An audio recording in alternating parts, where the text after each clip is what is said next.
This happened to him once before, in 2019.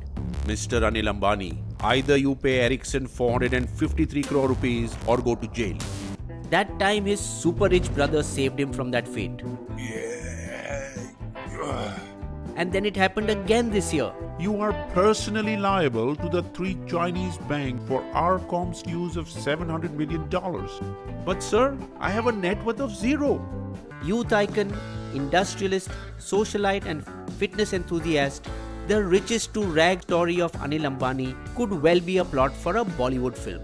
Just like his father Dhirubhai Ambani, who also inspired a film, Guru.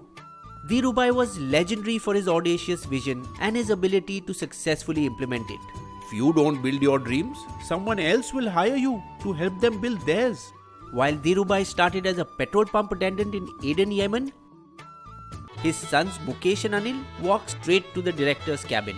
While Dhirubhai returned to India with just 500 rupees, set up Reliance and took it public in 1977, the boy started life sitting on its board. At the time of his death in 2002, Forbes ranked Dhirubhai Ambani as the world's 138th richest person with a net worth of $2.9 billion, leaving behind one of India's biggest companies worth 75,000 crore. Unthinkable to him that his 2 sons would fight over his legacy, Dhirubhai did not leave behind a will. Despite cracks forming between the 2 brothers even during his lifetime, who were then chairman and managing director of Reliance Industries respectively. After the father's death, these cracks came wide into the open over who would own which company. There was no question as to who would get their flagship petroleum company Reliance, because Mukesh was the one who had built their main Patal Ganga plant and understood the business intricately. Reliance Communications, India's second largest telecom company at the time, was also Mukesh's baby, having envisioned and built it from scratch. But Anil wanted it. Finally, it was their mother Kokila Ben in 2004-05, I need Arcom, mom. supported by external negotiators, chartered accountant S. Gurumurthy and banker K.V. Kamath, who stepped in to divide the conglomerate. Mukesh got all the old economy companies, Reliance Industries, Petroleum, IPCL, Infrastructure, while Anil got all the new economy companies and renamed his group ADAG, Arcom, Reliance Capital, Energy, Natural Resources and Broadcasting. Anil's legacy left him as the 6th richest man in the world with a net worth of more than $42 billion, just one step below his elder brother's $43 billion. And it was broadly expected that since Anil had control over sunrise sectors, he would do better than Mukesh in the long run. In his quest to further strengthen his hold in this sunrise sector, in 2005 Anil bought Adlab Films and their chain of theatres Big Cinemas, which by 2008 had become the largest multiplex chain with 700 screens across India and overseas. He also signed a $1.2 billion deal with American filmmaker Steven Spielberg's production company DreamWorks in the same year, making some Academy Award-winning movies you may have seen: 1917, War Horse, The Help, Lincoln, Bridge of the Spies, Girl on the Train. At his zenith in 2008, when Anil floated an IPO for Reliance Power, it was subscribed in 60 seconds, a record for Indian capital markets. Anil's flamboyant lifestyle was a fairy tale, like his proximity to Bollywood celebrities. Anil is like my younger brother.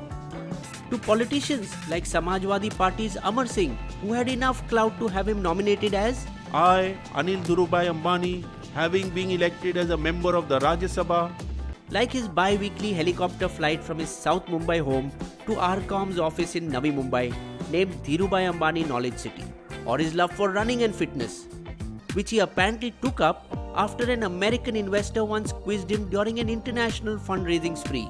Anil, while you take so much care to look after the fitness of your companies, do you do the same with your body?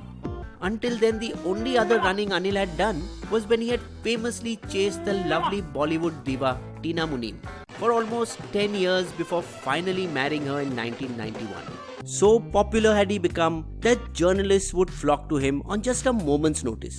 With elder brother Mukesh boasting of the most expensive house in Asia worth $700 million, 4,500 crore, Anil planned his own luxurious house abode, also worth about the same amount, in Bandra's Pali Hill, which is still under construction.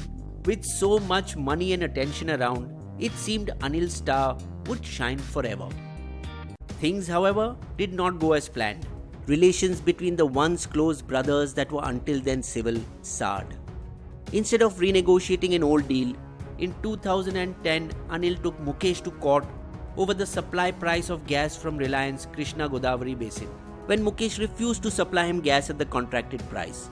Under the terms of the 2005 gas agreement brokered by their mother, Mukesh's RIL had contracted to supply gas to Anil's RNRL at $2.34 per MMBtu, even though its price had since risen sharply in international markets.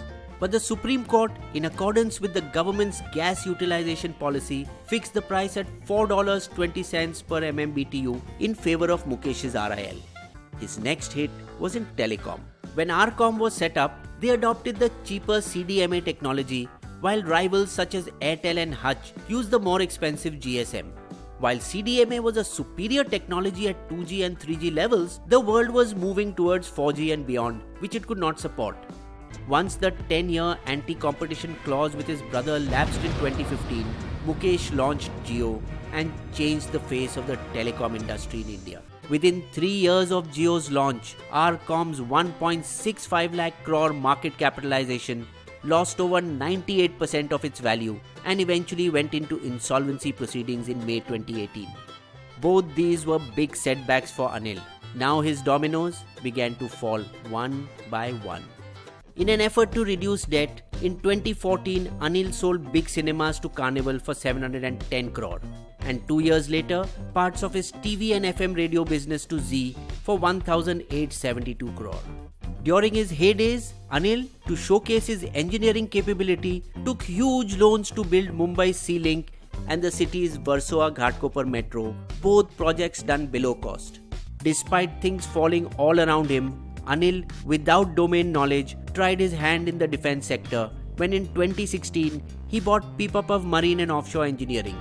So it was no surprise when the diversification failed and the market cap of Pipapav, renamed Reliance Naval, fell 90% in 2019 from $1 billion to $100 million. The furor over the Rafale deal in Parliament also added to his woes. Finally, the profit-making and cash-generating Reliance Energy was sold off to Adani in 2017-18 for $2.5 billion, 18,000 crore, to pay off debts. Loans that Anil defaulted on worth 12,800 crore also played a part in the downfall of Yes Bank.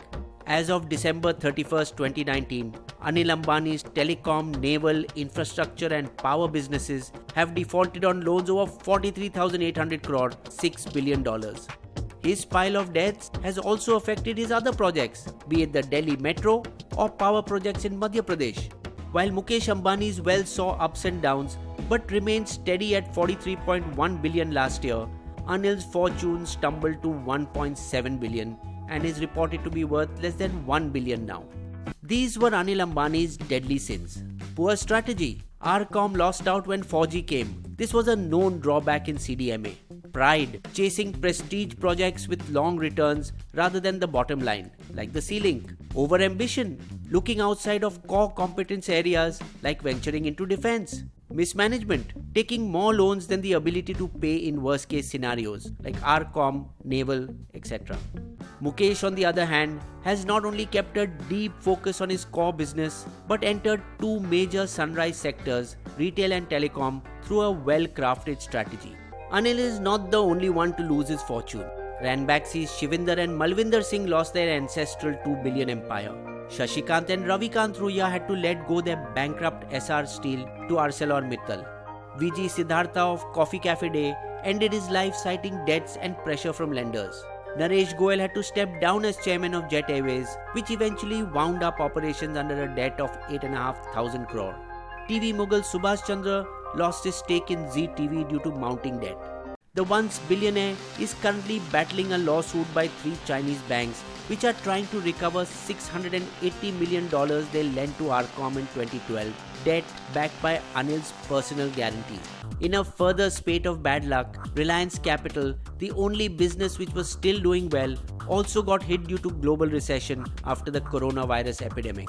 A London court has now asked him to deposit $100 million in 6 weeks, but Anil pleaded, I do not hold any meaningful assets which can be sold to pay them.